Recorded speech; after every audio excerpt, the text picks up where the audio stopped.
இந்த வண்டி பார்த்தீங்கன்னா ஆக்டிவா 6G ஆக்டிவா BS6 உடைய இன்ஜின் இது. ஆக்டிவா BS6 6G வண்டி.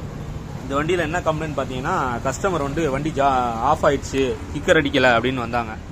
கடைசியில் பார்த்தீங்கன்னா இன்ஜினில் சுத்தமாக ஆயிலே இல்லாமல் கஸ்டமர் ஓட்டி இன்ஜின் சீஸ் ஆகிட்டு பார்த்தீங்கன்னா பாருங்கள். இதுதான் வந்து பிஸ்டன்.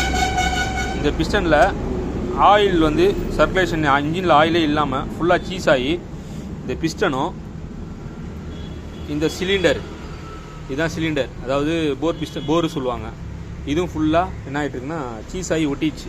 இது எடுக்கும்போதே கஷ்டப்பட்டு தான் நம்ம எடுத்தோம். இப்போது ஏன்னா மெயின் வந்து பார்த்தீங்கன்னா வண்டிக்கு வந்து இன்ஜினுக்கு ஆயில் தான். நீங்கள் சர்வீஸ் கூட எப்போ வேணால் பண்ணிக்கலாம், ஜென்ரல் சர்வீஸு. ஆனால் எவ்ரி 2000 கிலோமீட்டருக்கு ஒன்ஸ் வந்து நீங்கள் இன்ஜின் ஆயில் கம்பல்சரி சேஞ்ச் பண்ணியே ஆகணும்.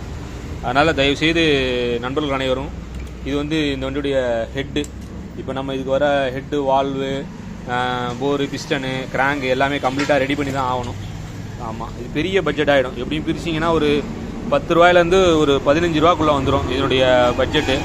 அதனால் தயவுசெய்து தெரிவிக்கக்கூடிய விஷயம் என்னென்னா, நீங்கள் இன்ஜின் ஆயிலை மட்டும் காம்ப்ரமைஸ் இல்லாமல் தயவுசெய்து இன்ஜின் ஆயில் மட்டும் கரெக்டாக ஒரு 2000 கிலோமீட்டர்ஸ் 2000 கிலோமீட்டருக்கு ஒரு தடவை என்ன பண்ணுங்கள், இன்ஜின் ஆயில் சேஞ்ச் பண்ணிடுங்க. அதே மாதிரி நம்ம ராஜா ஆட்டோமொபைல்ஸ் மீஞ்சூருங்கிற இந்த யூடியூப் சேனலை சப்ஸ்கிரைப் பண்ணுங்கள், கமெண்ட் பண்ணுங்கள், உங்கள் நண்பர்களுக்கு ஷேர் பண்ணுங்கள்.